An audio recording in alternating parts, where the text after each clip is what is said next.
कानपुर के रहने वाले राजीव की सह अध्यापक के तौर पर पास के गांव रामनगर में तैनाती हुई थी।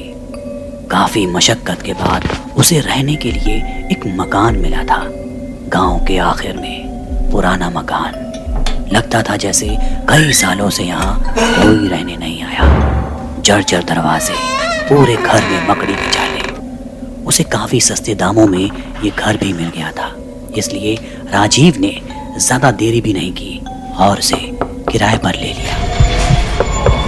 दिन भर घर की साफ सफाई करवाने के बाद राजीव काफी थक चुका था। रात करीब 10 बजे गली में सन्नाटा पसरा था। कमरे में इतनी खामोशी थी कि कोई सुई भी गिरे तो सुनाई दे जाए।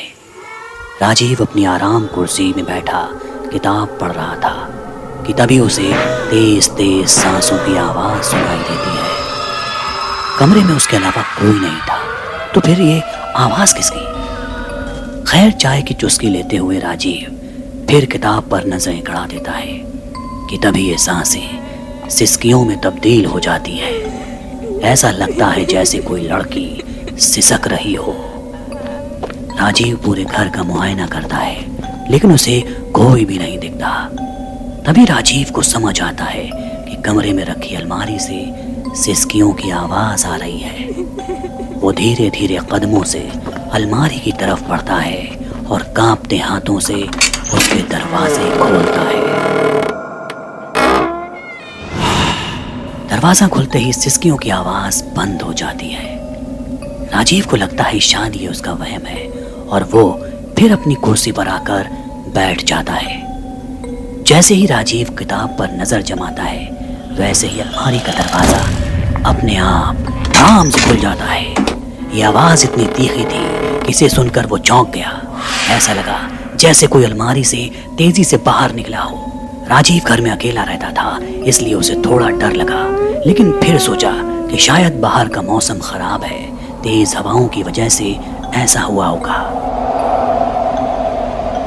वो उठता है और अलमारी का दरवाजा फिर से बंद कर देता है, लेकिन अब की बार उसे महसूस होता है कि जैसे अलमारी के अंदर से कोई दरवाजे को बाहर की ओर ढकेल रहा हो। राजीव फिर भी दरवाजा बंद करने की कोशिश करता है, लेकिन अचानक अलमारी के अंदर से बदबू आने लगती है। वो तुरंत अलमारी का दायां दरवाजा खोलता है तो नीचे की तरफ उसे लाल खून फैला दिखाई देता है। वो समझता है कि शायद कोई चूहा दरवाजे में दबकर मर गया होगा। राजीव दोबारा अपनी कुर्सी की तरफ लौटने लगता है कि तभी उसके कान में हल्की सी ठंडक महसूस होती है। ऐसा लगता है कि मानो कोई इसके कानों को छू कर निकला हो। तभी अलमारी के अंदर से एक अजीब सी चुभन भरी आवाज आती है जो पूरे कमरे को भयानक शोर से भर देती है। राजीव इसके लिए तैयार नहीं था। वो इस शोर को सुनकर घबरा जाता है। बिना कुछ सोचे समझे वो घर से बाहर भागता है और अपने पड़ोसी अभिषेक के पास पहुंचता है। राजीव की सारी बातें सुन अभिषेक को अपने कानों पर यकीन नहीं होता। अभिषेक अपने साथ आस पड़ोस के और लोगों को लेकर राजीव के साथ उसके घर पहुंचता है। पूरे घर का जायजा लेने के बाद वो राजीव को बताता है कि शायद ये उसका वहम होगा, लेकिन अभिषेक के चेहरे से लग रहा था कि वो कुछ छिपा रहा है। हालांकि सभी लोग उस कमरे में पहुंचते हैं जहां वो अलमारी रखी होती है। अलमारी के दरवाजे अभी भी बंद थे। राजीव उस अलमारी को देख कांपने लगता है। अभिषेक समझ जाता है कि राजीव के डर का असली कारण वो अलमारी है। वो उसे यह यकीन दिलाने के लिए यहाँ कुछ भी नहीं हुआ है, उस अलमारी को खोलने के लिए जाता है। पहली 1-2 कोशिश में अलमारी का दरवाजा नहीं खुलता, लेकिन अचानक एक झटके से दरवाजा खुलता है और अभिषेक को अपने अंदर समा लेता है।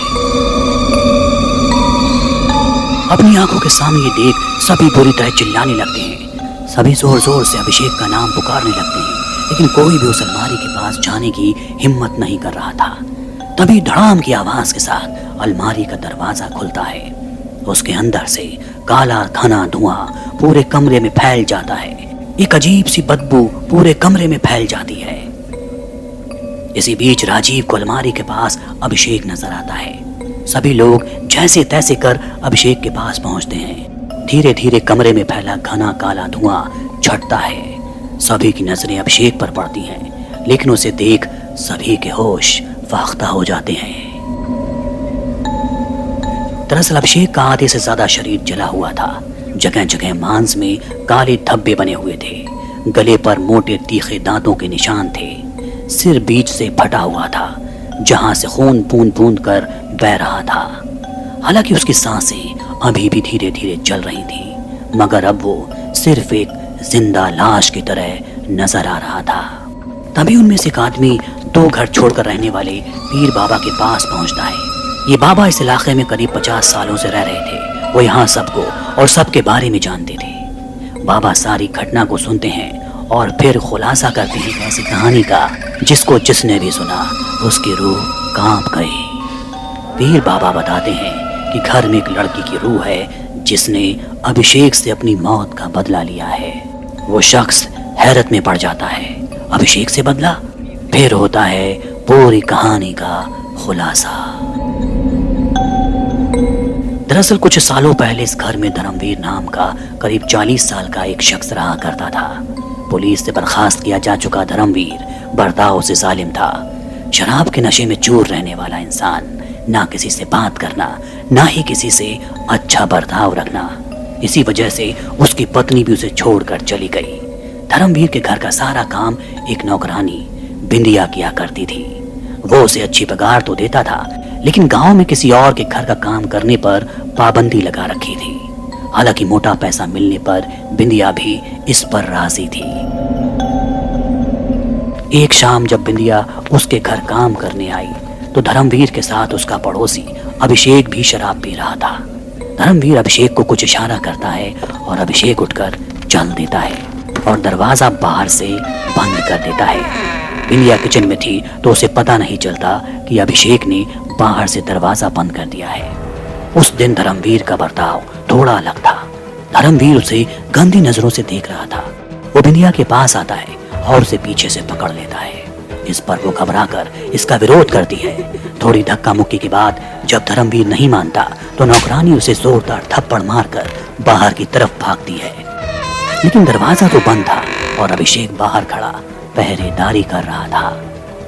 बिंदिया अभिषेक से विनती करती है कि दरवाजा खोल दे, लेकिन वो मुस्कान भरी नजरों से बस उसे निहारे जा रहा था। धर्मवीर बिंदिया को पकड़कर कमरे में लाता है और उसके साथ बलात्कार की कोशिश करता है। लेकिन इसी बीच कुछ लोग शोर सुनकर उसके घर तक आ जाते हैं। अभिषेक ये देख वहां से फरार हो जाता है।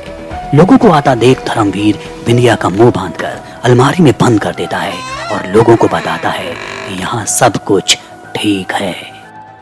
लोग उसकी बात को सच मानकर वापस चले जाते हैं। बिंदिया अभी भी अलमारी में बंद थी। धर्मवीर जब वापस अलमारी खोलता है तब तक बिंदिया की सांसें थम चुकी थी। धर्मवीर उसके मुंह में बंधा कपड़ा हटाता है, लेकिन दम घुटने से उसकी मौत हो चुकी थी। इसके बाद धर्मवीर एक चाकू से उसके टुकड़े टुकड़े करके अलमारी में ही बंद कर देता है।